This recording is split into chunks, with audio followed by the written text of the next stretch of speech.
Dengan bertambahnya umur, banyak bagian dari tubuh kita yang menjadi aus, termasuk persendian di lutut. Inilah yang dinamakan pengapuran.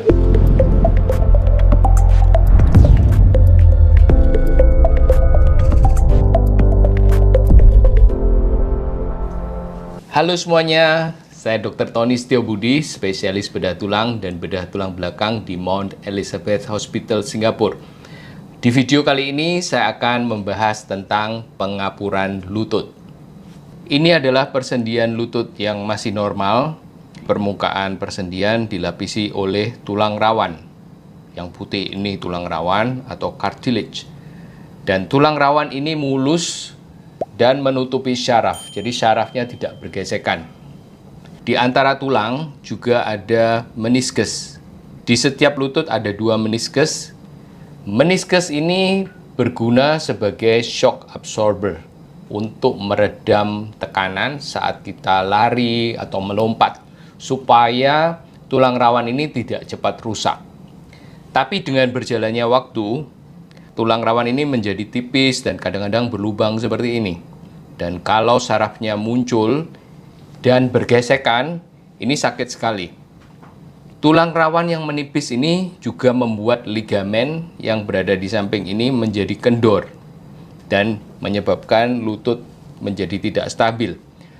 Tubuh kita mencoba menyetabilkan persendian lutut yang tidak stabil ini dengan membentuk tulang-tulang baru yang kita sebut pengapuran. Tulang baru ini sebenarnya tidak sakit, tetapi membuat sendi lutut menjadi kaku.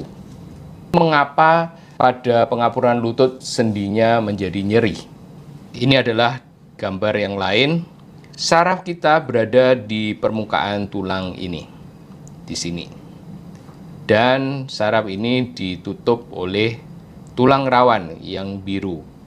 Jadi dalam keadaan normal saat lututnya bergesekan, sarafnya tidak bergesekan, jadi tidak menimbulkan rasa sakit.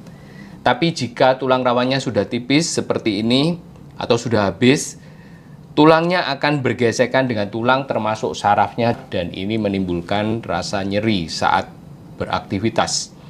Dokter bisa mendeteksi pengapuran lutut dari keluhan pasien. Misalnya pasien mengeluh sakit waktu naik turun tangga atau sakit waktu berjalan dan lututnya terasa kaku. Dari pemeriksaan fisik juga range of motion atau gerakan sendi lututnya juga berkurang dan ada titik-titik tertentu yang terasa nyeri saat ditekan. Ini adalah tanda-tanda pengapuran lutut. Setelah dokter mendiagnosa pengapuran lutut, kita harus memastikan benar apa tidak ada pengapuran lutut dengan melakukan X-ray atau rongsen. Ini adalah rongsen sendi lutut yang masih normal. Ini tulang paha dan ini tulang kering. Dan di antaranya ada gap yang hitam ini. Gap ini sebenarnya bukan gap, tapi adalah ketebalan dari cartilage atau tulang rawan. Kalau terjadi pengapuran, maka gap ini menjadi sempit, seperti X-ray yang di sebelah kanan. Di sini tulangnya bergesekan dengan tulang. Dan ini menimbulkan rasa nyeri karena sarafnya juga bergesekan. Pengapuran lutut yang ringan bisa ditangani dengan obat, suplemen, dan fisioterapi, quadriceps strengthening exercise, atau menguatkan otot paha untuk menyetabilkan sendi lutut. Kadang juga bisa dilakukan injeksi minyak pelumas untuk mengurangi gesekan yang terjadi pada sendi lutut. Tapi pada kasus yang parah, sudah minum obat, sudah melakukan fisioterapi, sudah melakukan injeksi, tetap sakit, penanganan yang paling efektif dalam hal ini adalah operasi untuk mengganti sendi lutut atau total knee replacement.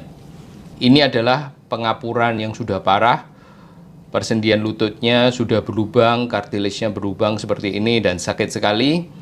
Pada total knee replacement, permukaan persendian yang rusak ini dibersihkan atau dikikis sampai bersih dan ditutup dengan implan seperti ini. Jadi setelah operasi, yang bergesekan adalah implantnya, bukan tulang dan tulang.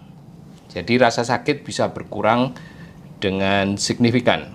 Ini rongsen setelah dilakukan total knee replacement. Ini adalah implant yang putih. Ini dilihat dari depan, dan ini implant dilihat dari samping. Sekali lagi, setelah operasi yang bergesekan adalah implantnya, jadi rasa sakit bisa berkurang secara signifikan. Kalau Anda punya pertanyaan tentang pengampuran lutut atau penanganan pengampuran lutut termasuk operasi total knee replacement, Anda bisa tulis pertanyaan di comment section di bawah ini. Kalau video ini berguna, jangan lupa klik like dan jangan lupa subscribe dan bagikan video ini ke teman-teman yang lain. Dan sampai jumpa di video berikutnya. Bye-bye.